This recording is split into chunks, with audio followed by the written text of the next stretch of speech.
Hey, everybody, it's Ken and Daniil. Hello. So we are here with Jack. Hey. What's up, Jack? It's Jack Walker. Jack has a big Airbnb company, and we're excited to have you on because there's a lot of people, like, first of all, home prices they're sky high. So people are looking at Airbnb as ways to still buy. So I'm excited to have you on because it's like this new, it's always been there, but now it's like almost a necessity for buying. That's So true. Yeah, thanks for coming on. We also did a webinar. Yeah, we did do a webinar. It's now on our premium page. But Jack's, we wanted to have you on because the webinar was so great. And I think so many people are starting to do Airbnbs. And I have friends that are starting to do Airbnbs. And people make a lot of mistakes, when they're trying to do it on their own. And I think that you add a lot of valuable insight, and you also add insight to what to look for in an Airbnb company if you go that route as well. Right. Yeah, No, thank you. So before we start, I think it's important that you talk about your background because, guys, like this is a business. Like it's not something that you just like throw some tenants in there and put some furniture in. Like you've taken it like to another level, which is really why we wanted to have you on. I know Daniil already did an interview with you. It's people I think sometimes think real estate is like a stock. You buy it, you go away. Same thing with Airbnb, but it's actually hard. It's extremely difficult. Yeah. It takes a lot of time. There's a lot of time constraints too.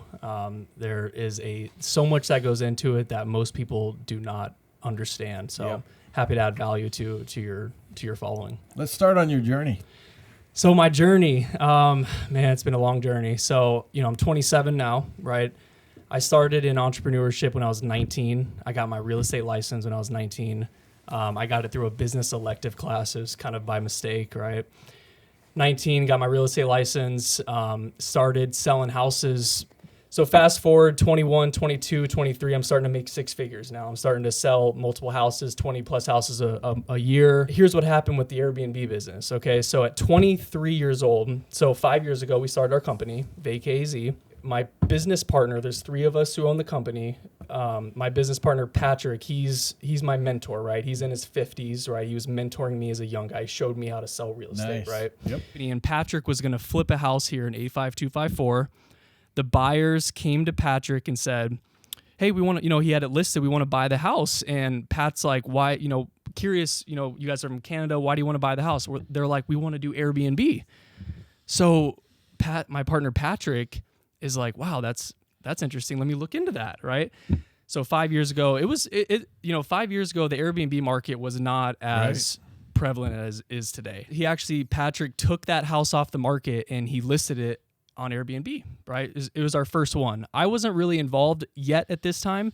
Naturally, Patrick and I and us helped sell these Canadians. They had a fund of about $6 million. We helped them buy 3 homes for Airbnb, and they needed a management company. So now we got 4, right? It's crazy. And then the person across the street was moving and saw like all these cars coming in and out, started seeing the numbers, and they're like, oh, we want to do that too.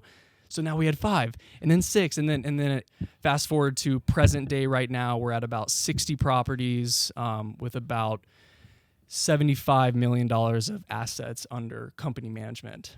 And That's we'll do awesome. a little over 10 million in sales this year. Nice job, man. Yeah, wow. It's crazy. So what are some of how about pick on yourself? Like what are some mistakes that you made, in the beginning now, and what have you tightened up, in the 6-7 years of doing it? So the first mistake that comes to mind was I used to call myself Trash Man Jay, right? I would literally drive to these 8 properties and pull the trash out, and then the next day pull the trash in. And the funny part is a lot of properties, as you know, the recycle will go out on one day and then the trash will go on the other day. That's so true. I called myself Trash Man Jay until I figured out a company. Shout out Can Monkey. We were one of the first to use them. They're actually pretty big now.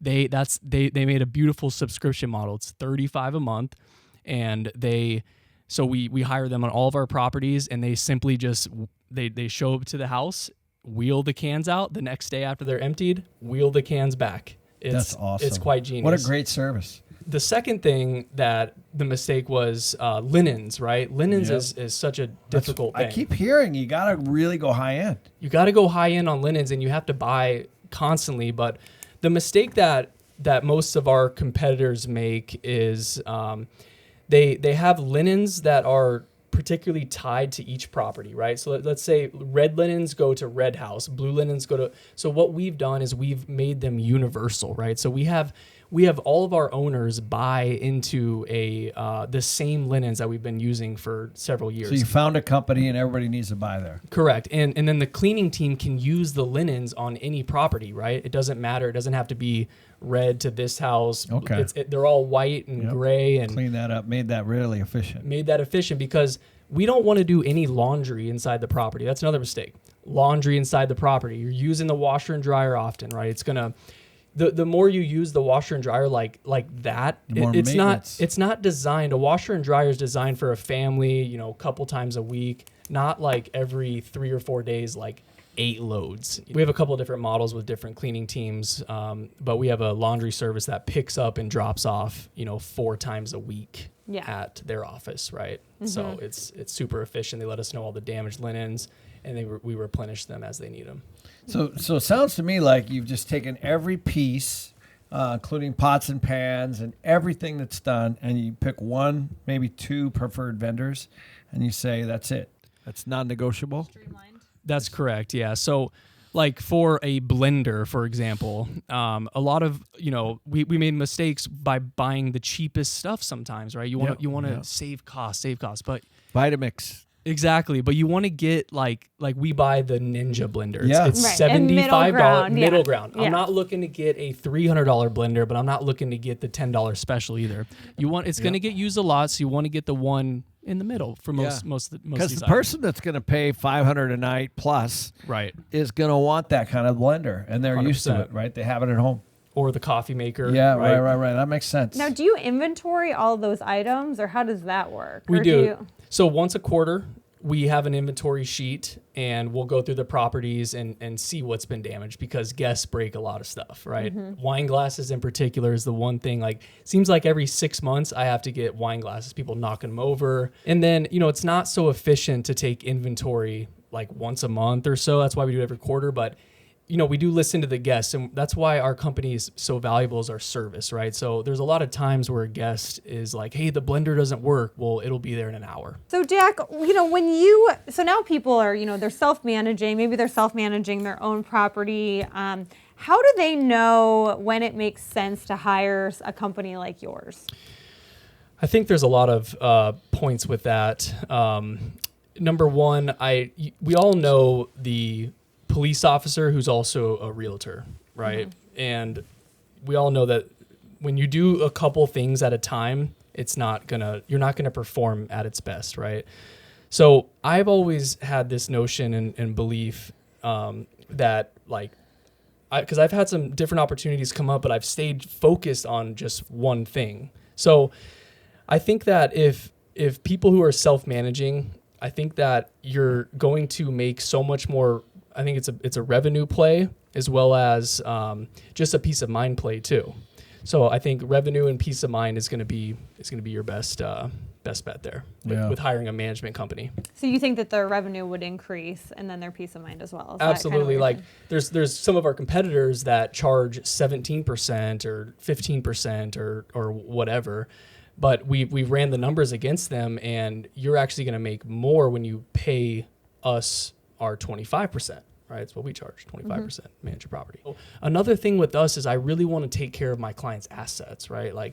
I really want to make sure their, salt's being added to the water softener and their air filters are changed, and we're doing light bulb checks. We have this dialed in, right, at scale. Now I can understand when you have just one singular property, it's a bit different, but when you start to scale things, it gets crazy. Yeah, that's when things get wobbly. It's right. How do you define success in your company? In what sense?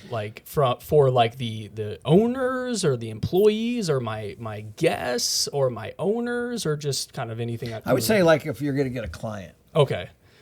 So most of our clients, it's revenue. Awesome, Jack. Well, thanks for being on the show. How can people get a hold of you if they have any questions on Airbnb or they have questions about your company? Yeah. So Instagram's going to be the best way for me. Jack Walker AZ. And then our business Instagram is VacayAZ. So VACA. Yeah, VACAYAZ. You can also, hit us up through our website, but I'm pretty available through Instagram. Okay, great. And we'll put all that in the show notes, and then YouTube in the show notes as well. Yeah. Jack, I'd love to see where you guys are heading with all this. It's I'm sure you're going to scale up. It's exciting, and congrats on everything, man. Thank Seriously. you so much. Awesome Thank job. you for having me. You guys are awesome. I appreciate you guys. Very honored. Thanks for coming in. You bet. Yeah, thank you.